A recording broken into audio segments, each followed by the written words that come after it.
Hello friends वर्तमान discussion करवा economy elective 2 यह उभय +3 सेकेंड सेमिस्टर एवं 4th सेमिस्टर पिला निमंते उद्दिष्ट अटे। आज आलोचनार विषयवस्तु होची यूनिट 3 रो समस्त एक मार्क विशिष्ट संक्षिप्त प्रश्न उत्तर गुड़िक माने आलोचना करवा। पूर्वर अनेक गुड़िए वीडियो अपलोड हो सारी अच्छी, तो आपण मैंने चैनल टी प्लेलिस्ट को जाई समस्त वीडियो देखिपारे। तो यूनिट 3 रो विषयवस्तु कौन अटे? यूनिट 3 रो विषयवस्तु होची भारतीय राष्ट्रीय वित्त अर्थात Indian public finance. Fill in the blanks शून्य स्थान पूरण कर। तो प्रत्येक प्रश्नर मूल्य केते? प्रत्येक प्रश्नर मूल्य 1 मार्क विशिष्ट अटे। तो प्रश्नटी कौन अटे देखिया। प्रश्नटी होची समाजर तथा समग्र अर्थनीति पई सरकार जो व्यय करती ताहाकू डैश खर्च कहा जाए। The cost incurred by government of the society and whole economy is called dash expenditure. तो प्रश्नटी एठार मान कौन देखुचे? समाजर तथा समग्र अर्थनीति पई सरकार जो व्यय करती ताहाकू डैश खर्च कहा जाए। तो उत्तरटी हो सरकारी खर्च। तो उत्तरटी कौन हो? सरकारी खर्च। परवर्ती प्रश्न है सरकारी खर्च क्रमशः डैश हेउची। Government public expenditure is dash now a dash. तो उत्तरटी कौन हो? वृद्धि। तो सरकारी खर्च क्रमशः कौन होची ना वृद्धि घटुची। सरकारी खर्च व बेसरकारी खर्च परस्पर dash both public expenditure and private expenditure dash. तो उत्तरटी कौन हो? पृथक। सरकारी खर्च व बेसरकारी खर्च परस्पर कौन घटुची ना पृथक घटुची। 4 नंबर प्रश्न है प्रतिरक्षा खर्च डैश को सुविधा प्रदान करे।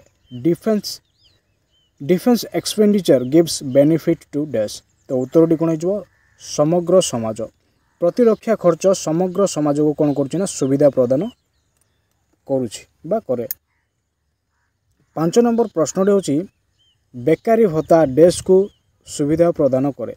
Unemployment relief gives benefit to dash. तो बेकारी भत्ता केतेक व्यक्ति को कौन करुछि ना सुविधा प्रदान करे। तो उत्तरटी हो केतेक व्यक्ति। सड़क पथरे होउथिबा खर्च डैश खर्च अटे। प्रश्नटी कौन अटे ना सड़क पथरे होउथिबा खर्च डैश खर्च अटे। Expenditure on roadway is dash expenditure. तो उत्तरटी हो व्यावसायिक खर्च अटे। शिक्षा व स्वास्थ्य उपरे खर्च डैश खर्च अटे। Expenditure on education and health is dash expenditure. तो उत्तरटी कौन हो? विकासमूलक अटे। तो शिक्षा व स्वास्थ्य उपरे खर्च होता खर्चटी कौन अटे ना विकासमूलक खर्च अटे। जो खर्च सरकार करने को बाध्य अटंती ताहाकू डैश खर्च कहा जाए बा जो खर्च सरकार करने को बाध्य अटंती ताहा डैश खर्च अटे। The expenditure which the government is bound to incur dash expenditure. तो उत्तरटी कौन हो? प्राथमिक। तो जो खर्च सरकार करने को बाध्य अटंती ताहा प्राथमिक खर्च कहा जाय थाए। जो सरकारी खर्च केवल ग्रहीता को एक हस्तांतरण ताहा डैश खर्च अटे। The expenditure which is just a transfer to beneficiaries is dash expenditure. तो जो सरकारी खर्च केवल ग्रहीता को एक हस्तांतरण ताहा डैश खर्च अटे। उत्तरटी हो अंतरण खर्च। ताको आम कौन कही था? ट्रांसफर एक्सपेंडिचर कही था। तो उत्तरटी हो अंतरण खर्च। निवेश खर्च और विकासमूलक खर्च को नहीं सरकार डैश खर्च गठित। प्रश्नटी कौन अटे? निवेश खर्च और विकासमूलक खर्च को नहीं सरकार डैश खर्च गठित। Dash expenditure of the government consist of investment expenditure and development expenditure. तो उत्तरटी जो योजना। तो निवेश खर्च और विकासमूलक खर्च को नहीं सरकार योजना खर्चटी कौन होता है? गठित होता है। सरकार अण उन्नयन कार्यकलाप को डैश खर्च कहा जाए। The non development expenditure of the government is dash expenditure. तो उत्तरटी जो अण योजना। तो सरकार अण उन्नयन कार्यकलाप को अण योजना खर्च कहा जाय थाए। 18ତମ ଓ 19ତମ ଶତାବ୍ଦୀରେ ସରକାରଙ୍କୁ ଡ୍ୟାସ୍ ଦୃଷ୍ଟି ଦିଆଯାଇଥିଲା। In 18th and 19th century government was given dash attention। तो प्रश्नटी कौन देखिले 18तम व 19तम शताब्दी सरकारଙ୍କୁ डैश दृष्टि दिया होइथिला। इन 18th and 19th century government was given dash attention. Uttar D जो स्वल्प।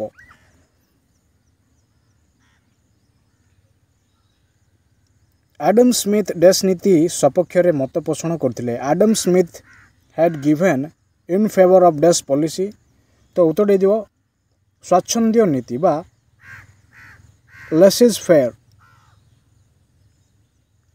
तो उत्तर कौन हो स्वच्छंद्य नीति। आडम स्मिथ स्वच्छंद्य नीति सपक्ष रे मत पोषण करथिले। आधुनिक काल रे सरकारी खर्च डैश होउतला। In modern times government expenditure is dash. तो आधुनिक काल रे सरकारी खर्च कौन होतला ना वृद्धि घटुतला। प्रोफेसर एफी लार्नर डैश दर्शन प्रदान करथिले। Professor A P Lerner has given dash philosophy. तो उत्तर जो कार्यात्मक वित्त बा फंक्शनल फाइनेंस। तो प्रोफेसर एपी लार्नर कार्यात्मक वित्त दर्शन प्रदान करथिले। तो उत्तर कौन जो कार्यात्मक वित्त बा फंक्शनल फाइनेंस। वर्तमान समय रे डैश बजेट ग्रहणीय नुहे। Presently dash budget is not acceptable. तो प्रश्नटी कौन देखिले ना वर्तमान समय रे डैश बजेट ग्रहणीय नुहे समतुल्य बजेट ग्रहणीय नुहे। तो उत्तर डी जो समतुल्य। 17 नंबर प्रश्नटी ला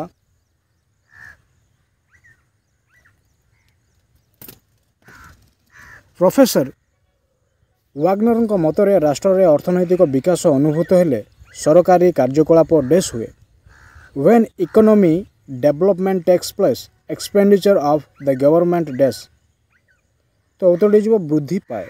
तो प्रोफेसर वाग्नर मतरे राष्ट्र रे अर्थनैतिक विकास अनुभूत हेले सरकारी कार्यकलाप कौन होता है ना वृद्धि पाई थाए।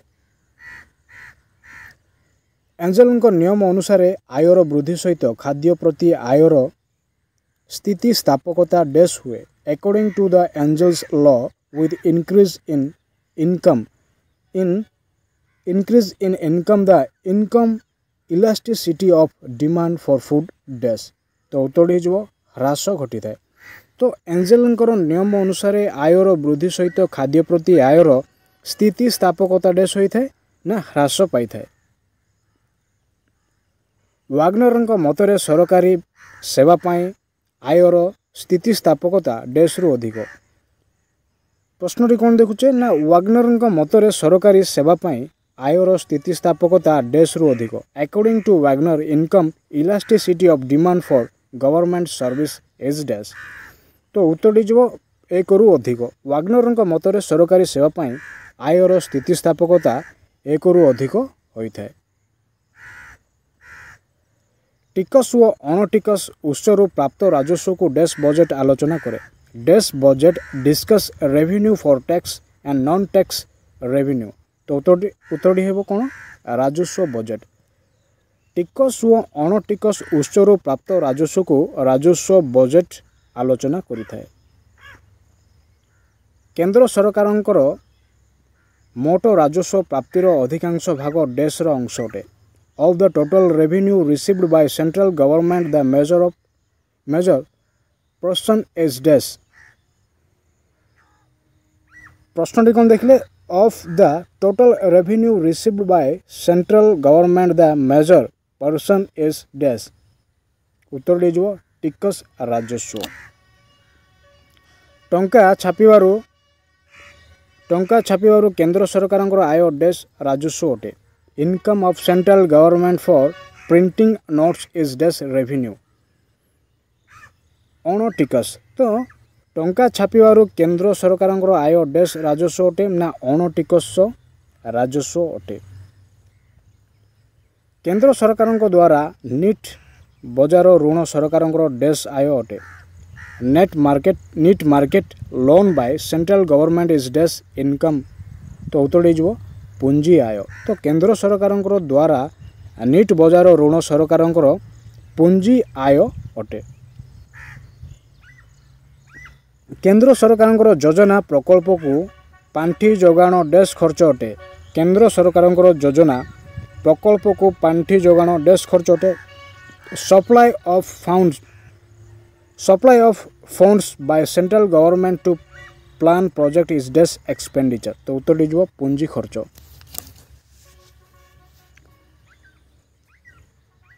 वर्तमान केंद्र सरकार चलती राजस्व ठारू चलती खर्च अधिक होगा फल डैश अवस्था सृष्टि होता है। Now due to excess of current expenditure over current revenue dash situation is created राजस्व नियंट। तो वर्तमान केंद्र सरकार चलती राजस्व ठारू चलती खर्च अधिक होगा फल राजस्व नियंट अवस्था कौन होता है ना सृष्टि होता है।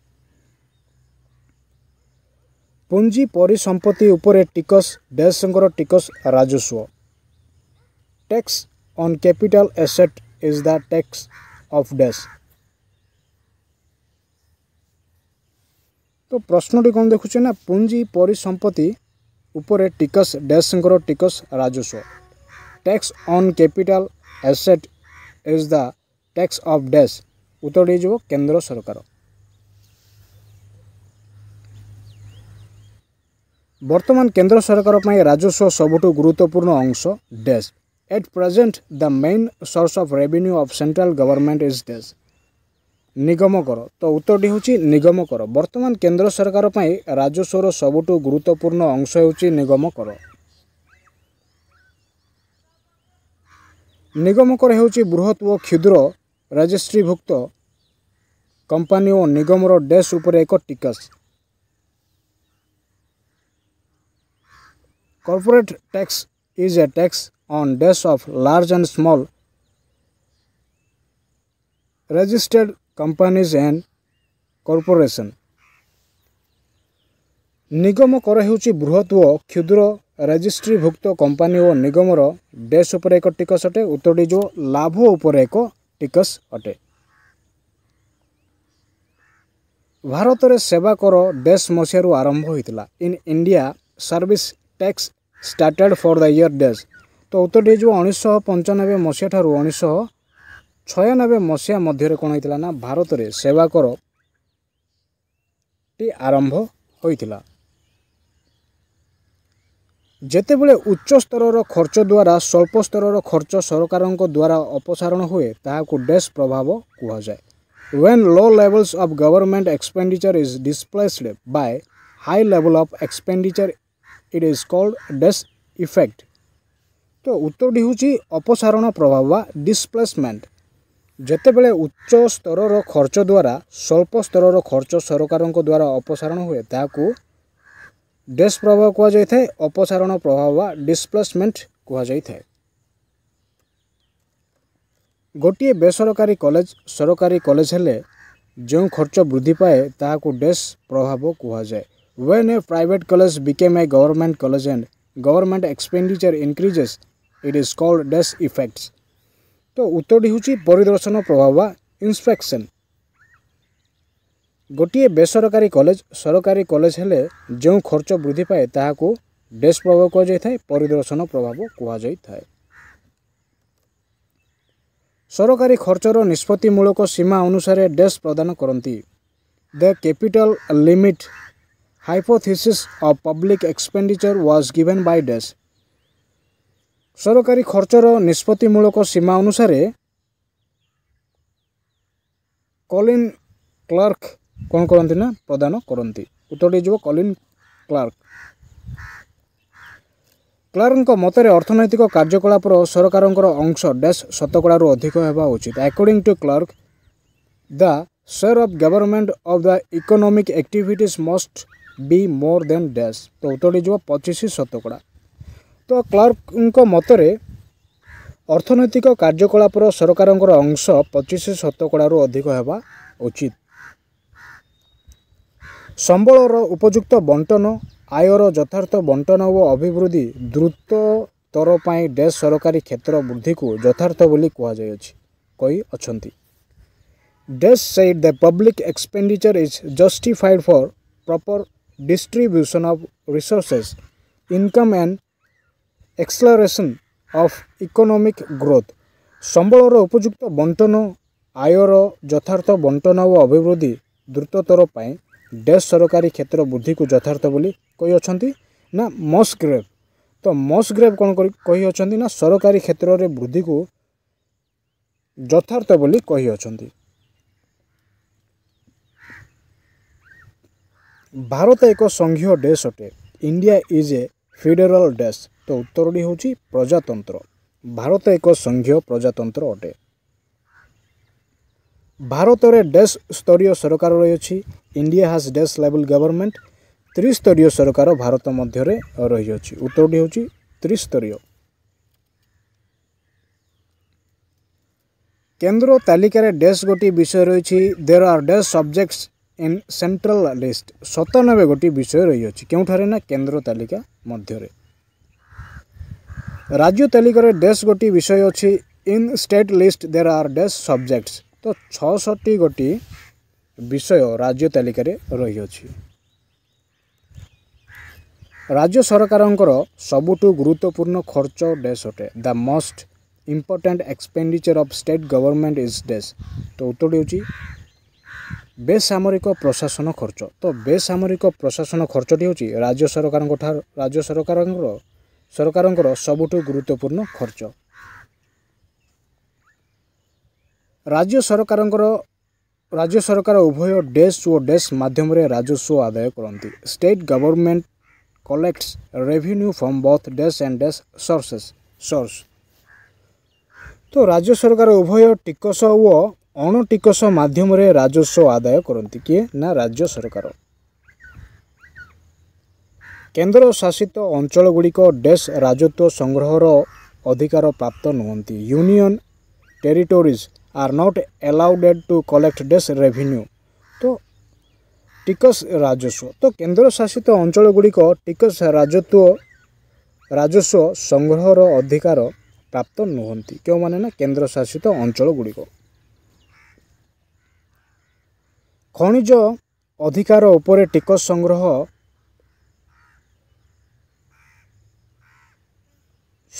ସରକାରଙ୍କର ଅଧିକାର ଭୁକ୍ତ। ତ dash government collects tax on ownership of minerals. ତ ଉତ୍ତରଟି ଯିବ ରାଜ୍ୟ ସରକାର। ଖଣିଜ ଅଧିକାର ଉପରେ ଟିକସ ସଂଗ୍ରହ ରାଜ୍ୟ ସରକାରଙ୍କର ଅଧିକାର ଭୁକ୍ତ ଅଟେ। ତ ଉତ୍ତରଟି ହେଉଛି ରାଜ୍ୟ ସରକାର। 1990 ଦଶକରେ ଡେଶଙ୍କର ସଭାପତିତ୍ୱରେ ଟିକସ ସଂସ୍କାର କମିଟି ଗଠନ ହୋଇଥିଲା। Under chairmanship of Desh Tax Reform Committees was established in 1990. तो राजा जे चेलिया। तो राजा जे चेलियांकर तत्वावधान बा सभापतित्व 1990 दशक कौन होता ना टिकस संस्कार कमिटी गठन करा जाइथिला। कमिटी डैश टिकस को सुपारिश कला। The committee recommended for dash tax संयोजित मूल्य टिकस। उत्तर जो संयोजित मूल्य टिकस बा VAT। VAT एक डैश टिकस। VAT is a dash tax. तो उत्तर होची परोक्ष टिकस। VAT कौन अटे ना परोक्ष टिकस अटे। VAT गोटे द्रव्यर डैश उपरे धार्य हुए। VAT is imposed on the dash of a commodity। संयोगिक मूल्य। तो उत्तर होची संयोगिक मूल्य। VAT गोटे द्रव्यर संयोगिक मूल्य उपरे कौन करता है ना धार्य हुए। VAT द्रव्यर डैश रु डैश पर्यंत प्रत्येक डैश रे धार्य हुए। VAT is imposed from dash to dash for each dash। उत्तर होची उत्पादन बंटन एवं कारोबार। तो VAT द्रव्यर उत्पादन रु बंटन पर्यंत प्रत्येक कारोबार रे कौन होइथे धार्य होइथे। भारत रे VAT डैश मसिया डैश तारीख रु कार्यकारी हैला। VAT was implemented in year dash on dash. 2006 मसिया रे भारत में भैट 2006 मसीहा एप्रिल मास 1 तारिख में भारत में कौन होता ना भैट कार्यकारी होता। भैट एक देश स्तरीय टिकस व्यवस्था। भैट is a stage tax system. बहुस्तरीय भैट एक बहुस्तरीय टिकस व्यवस्था। तो उत्तरटी हूँ बहुस्तरीय व्यवस्था। भैट व्यवस्था रे डैश ऊपर डैश न थाए। In VAT system there is no dash on dash. उत्तरटी हूँ टिकस एवं टिकस। भैट व्यवस्था टिकस ऊपर टिकस न थाए। डैश लक्ष टंका पर्यंत व्यवसाय होथुवा क्षुद्र व्यवसायी भैट व्यवस्था मुक्त।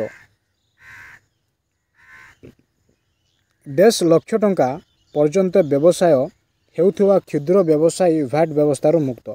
Small businessman having business of dash lakhs are example for VAT. उत्तर जो 5 लाख। भैट अधीन रे डैश प्रकार टिकस हार व्यवस्था थिला। Under VAT there were dash types of tax rate. 4 प्रकार। तो भैट अधीन रे 4 प्रकार टिकस हार व्यवस्था रही थिला।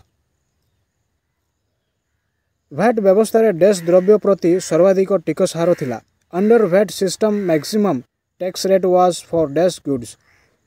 उत्तरटी हूँ दुर्गुण द्रव्य बा डिमेरिट गुड्स। भैट व्यवस्था रे दुर्गुण द्रव्य प्रति सर्वाधिक टिकस हार रोला। जीएसटी रो पूर्ण आकार डैश अटे। Dash is the full form of GST. तो उत्तरटी जो द्रव्य और सेवा कर। तो द्रव्य और सेवा कर कौन अटे ना जीएसटी रो पूर्ण आकार अटे। जीएसटी व्यवस्था डैश तारिख में कार्यकारी है। GST system was implemented on dash 2017 मसीहा जुलाई मास 1 तारिख में कौन कर ना जीएसटी व्यवस्था कार्यकारी करा जायतिला। जीएसटी डैश नीति उपरे पर्यवेसित। GST is based on dash. उत्तरटी हूँ भैट नीति। जीएसटी हूँ भैट नीति उपरे पर्यवेसित अटे। जीएसटी व्यवस्था रे भारतर अर्थमंत्री समस्त राज्यर अर्थमंत्री को नहीं गोटे डैश गठन होइछि। Under GST system a dash is constituted by taking finance minister of the country and all state finance ministers. उत्तरटी हूँ परिषद। जीएसटी व्यवस्था रे भारतर अर्थमंत्री और समस्त राज्यर अर्थमंत्री को नहीं गोटे परिषद कौन होता ना गठन करा जाउथला। उत्तरटी हूँ परिषद।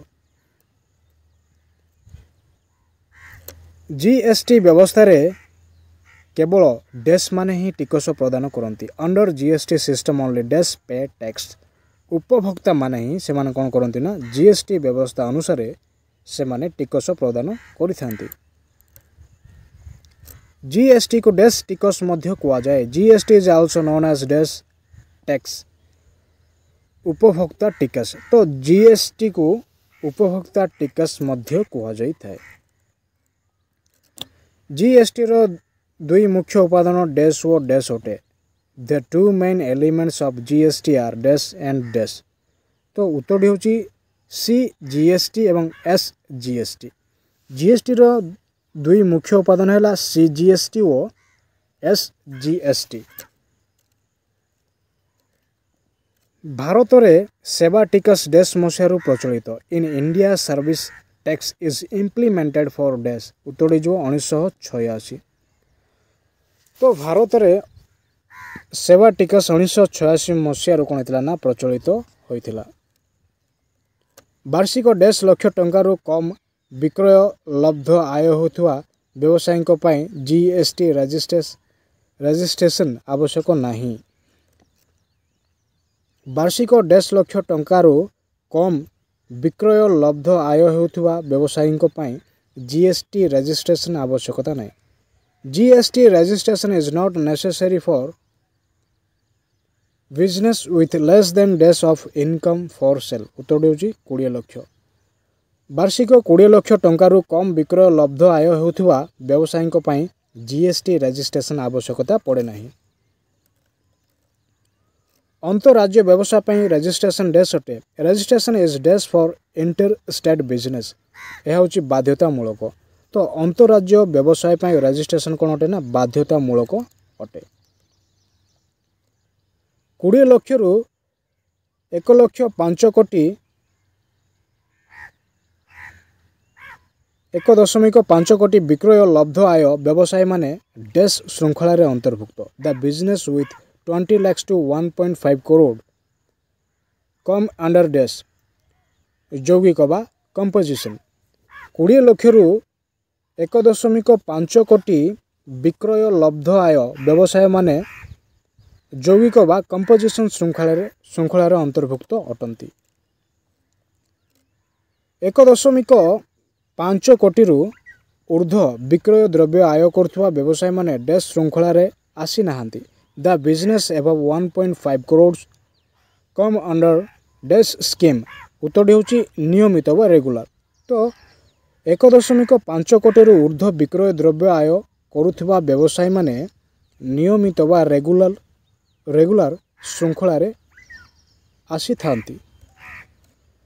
परवर्ती प्रश्न होची भारतीय रिजर्व बैंक ठारू प्रत्यक्ष भाव में सरकार द्वारा धारा ग्रहण करने को डेस कह जाए।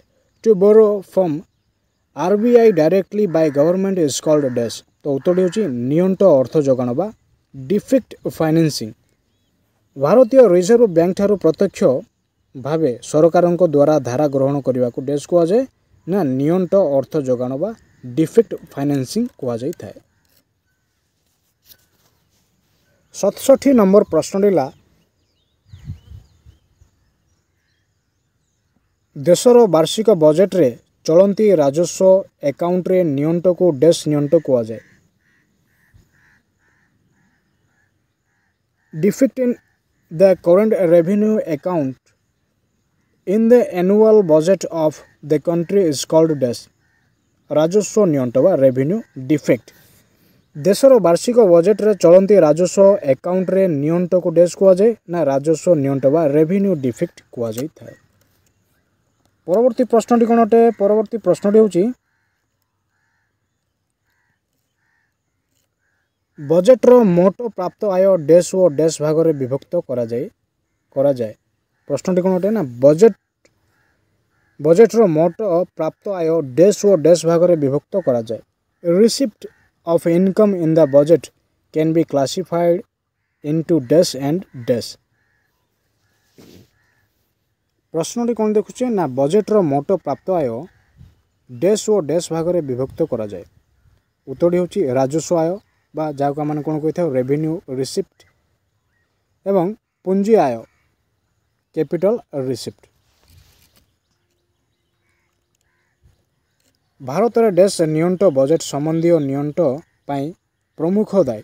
इन India dash defect is mainly responsible for budgetary defect।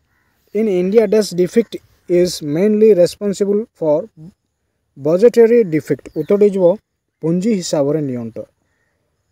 Bharat रे पूंजी हिसाब रे नियंट बजेट संबंधी नियंट पाई प्रमुख दायी अटे। राजकोषीय नियंट को ह्रास करने डेश खर्च ह्रासर एकांत आवश्यक। प्रश्नटी कौन अटे? प्रश्नटी होची राजकोषीय नियंट को ह्रास करने डेश खर्च ह्रासर एकांत आवश्यक। It is necessary to reduce dash expenditure to reduce physical defect। तो उत्तर जो अण योजना खर्च।